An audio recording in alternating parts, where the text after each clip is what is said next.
वो भी लौटाया जाए। और देखा कि अब तो ये मालिक को चाहता है तो उसको भी अपने सामने पार किया। कहने का है कोई न कोई वसीला जरिया कारण वहां तक पहुंचने का, घर वाले झगड़े वाले, कोई ये वाले कोई वो वाले, कोई मिलने वाले, कोई निंदा करने वाले, कोई न कोई मिल जाए तो जरिया बन जाएगा, वहां तक पहुंच जाएगा। ये होता है कारण जरूर बनता है, बगैर कारण नहीं। और वो जो बहुत ऊंचे दर्जे के संस्कारी होते हैं सीधे मिल जाते, सीधे ही मिल लेते हैं, क्या ऐसे मिल जाते। बोलो कुछ तो बोलो, कुछ बोल।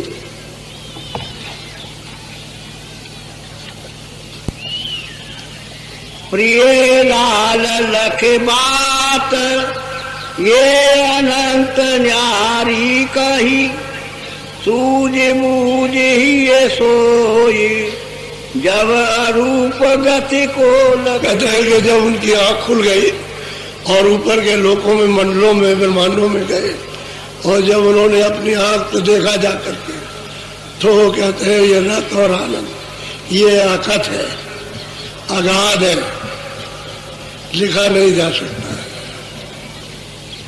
जो नीचे की लेखनी है वो भी इशारा ही करती है, वो भी वहां का, क्योंकि वहां की चीजें या नहीं है। ये जरूर है कि छाया है यहाँ, तो वो भी छाया की छाया, छाया ऊपर से छाया पड़ी, उसकी छाया, फिर उसकी छाया, उसकी छाया, उसकी छाया, तो ये छाया है।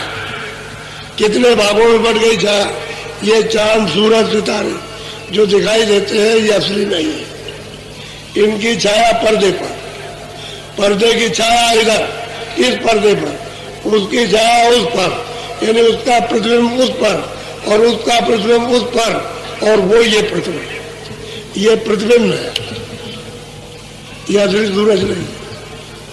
असली सूरज के मंडल तो ऊपर है, तारागणों के मंडल ऊपर है, चांद के मंडल ऊपर है, ऊपर बहुत कुछ है, लेकिन वो छाया है। ये मसाला बस छाया का है, अंत में छाया हो जाए, क्या हो जाए, गायब हो जाए। छाया दिखाई देती है दिन में, ये टंकी है वो छाया, ये मकान बना उसकी छाया, ये मंदिर है उसकी छाया, जब रात हो जाएगी तो गायब। ये सब छाया। जितना भी मसाला बना, जो आकार में, चित्रकारी में, सुंदरता में, कारीगरी में जो कुछ भी दिखाई देता है ढांचे में, ये सब छाया, अंत में सब खत्म। ये भी छाया, जिसमें ये तुरंत बैठी है वो भी छाया। तभी तो रोते हैं मेरा बच्चा, अरे भाई तुम्हारा बच्चा कहाँ है, वो तो तुमने छाया पकड़ी है। जो बच्चा था उसको तो आपने परख नहीं पाया, वो तो निकाल दिया गया, ये बच्चा थोड़ी है, ये तो छाया। अब इसको पकड़ के रो या इसको मतलब चुप, अंत में तो ये है कि चले जाओ, इसको गा जाओ या इसको जला दो या इसको मतलब है कि पानी बहा दो।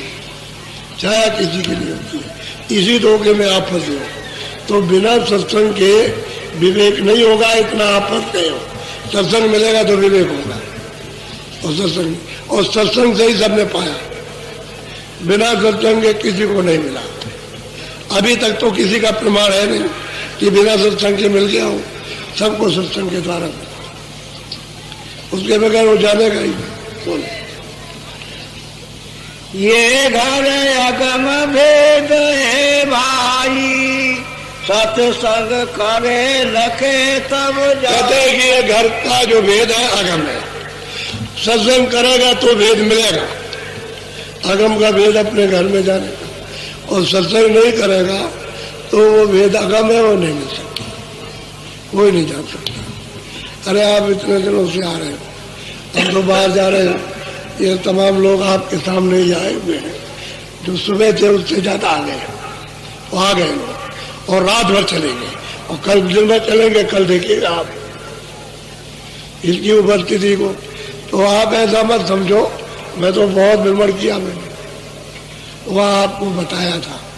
एक घड़ी के सत्संग में, 2 घड़ी के, एक दिन के 2 घंटे के सत्संग में आपको बहुत सुनाया, लेकिन वो जो सुनाया वो पढ़ा है आपने, तो कभी न कभी आपके उसको उपयोग में आ जाएगा। ऐसा नहीं कि बीज डाला गया तो वो काम नहीं करेगा, पड़ा है। जब ऋतु, जब मौसम उसका आएगा तो जम आएगा। डाल दिया बीज, पड़ा हुआ है। बहुत से जमीन में बीज पड़े हुए, चाहे जितनी गर्मी, अभी बरसात हो जाए तो नहीं जमेगा। जब जाड़ा आएगा तभी जमेगा, चाहे जितना पानी गिरे। बाद तो जाड़ा लगा, चाहे पानी भरते हैं ना भरते, वो भी जम आएगा। तो महात्माओं का डाला हुआ बीज वो नाश नहीं, वो नहीं नाश होता। वो जब मौसम आएगा, उसकी जब बाहर आएगी तो बस और जमेगा, कल्ला दे जाएगा, तब काम होगा। ये तो ये इतने दूर दूर से आए हैं, तो ऐसा नहीं है कि मैं कहीं गया नहीं, मैंने दौड़ा करके बहुत मेहनत की। अब तो मेरी उम्र बहुत हो गई, वैसे अभी मैं मेहनत करता हूँ, कम थोड़ी मेहनत करता हूँ, बहुत करता हूँ। तो सत्संग से मिलता है आपको जो कुछ भी जानकारी और परिचय जो कुछ मिला, सत्संग नहीं मिलता तो कुछ नहीं होता। और जो कुछ भी आपने अंदर जो चलने का जाना, जो देखा और सुना, वो सत्संग से ही आपने पाया, वैसे नहीं पाया।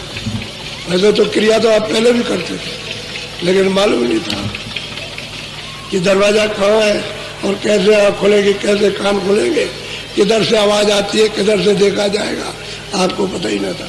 सत्संग से मिला। और प्रियलाल कहते हैं कि भाई बिना सत्संग हमको भी जो मिला वो सत्संग से मिला। हम अगर उनके पास जाते नहीं, उनके वचन को नहीं सुनते रोज रोज रोज रोज, तो हमको भी कुछ पता नहीं चलता। हमको भी सत्संग ही चलता, क्योंकि आगम घर का भेद है सत्संग से। और सत्संग बगैर महात्मा खुश नहीं होते, क्योंकि सत्संग सुनोगे, विवेक आ जाएगा, आपके अंदर गुण आएंगे, तब वो तुम्हारे ऊपर रीच आएंगे, तब रास्ता देते। ऐसे बोलो बोलो। ये अगाध की बात है अनूपा, बूझे संत मिले कोई भूपा। कहते हैं कि भाई ये अगाध की बात है, कोई संत मिल जाएंगे और कोई जिज्ञासु मिलेगा, तब तो वो काम बन जाए। जिज्ञासा होना चाहिए, उस चीज को चाहने वाला कि हम भी प्रभु को प्राप्त करना चाहते हैं, बताने वाले महापुरुष मिल जाए, तब तो अगम का भेद कर जाने का आपको मिलेगा, वैसे नहीं मिल सकता। यही कमी है इस कलयुग में, जो फसाव ज्यादा हो गया कि महात्माओं का आपने इतनी निंदा की है कि अब आपको शर्म आती है, शर्म आती है, यह आती है। और आप डरते हो कि हमको पाप लग जाएगा, हम नरक में चले जाएंगे। बताइए, शास्त्रों में तो सब में लिखा है कि संत को सबसे बड़ा, सब में लिखा हुआ है, लेकिन जो लिखा है उसको नहीं मानते हैं। रामायण रोज पढ़ते हो, उसमें संत की महिमा लिखी है कि वो सबसे बड़े, लेकिन नहीं मानेंगे आप। उनसे शंका करते हो और उनकी निंदा करते हो, और निंदा संत की बोर बोर नरके जाए, कोई नहीं बचा सकता। संत की निंदा अगर आप करेंगे तो कोई बचा नहीं सकता, कोई भी जगत में बचाने वाला नहीं है। इसलिए आपको पता नहीं कि सत्संग नाम किसका है। ये धक्कम धुक्का काम नहीं है, वो तो बहुत ही सावधानी का काम। बोलो। अगम पंथ सतगुरु से पावे, सतगुरु मिले तो राह बता। अब कहते हैं अगम का रास्ता पंथ, पंथ कहते हैं रास्ते को। अगर सतगुरु मिलेगा तो अगम का रास्ता मिलेगा, अगम का पंथ मिलेगा, और सतगुरु नहीं मिलेगा तो नहीं मिलता। अब वो ये कहने लगे, कहाँ बेचारे क्या कर रहे थे, वो तो चेले चपाटों का तो मामला गया। अब ये कहा जो उनको मिला, अब वो कहते हैं भाई सतगुरु मिलेगा तभी अपने घर में जाओगे, और बिना उनके मिले हुए पंथ नहीं मिल सकता। पंथ कहते हैं रास्ते। हम मजहब बना लेते, एक फिरका बना लेते, एक पंथ हमारे मत के। अरे ये मत नहीं, वो रास्ता सबका एक है। एक ही रास्ते से आए हो और आकर के भूल गए, और एक ही रास्ता जाने का है, उसी को पंथ कहते। तो वो कोई कोई जानता, जब वो पूरा मिल जाएगा तो वो जानता है, उसी रास्ते से आपको ले जाएगा। वो नहीं मिलेगा तो घर का रास्ता नहीं मिलेगा। बोलो।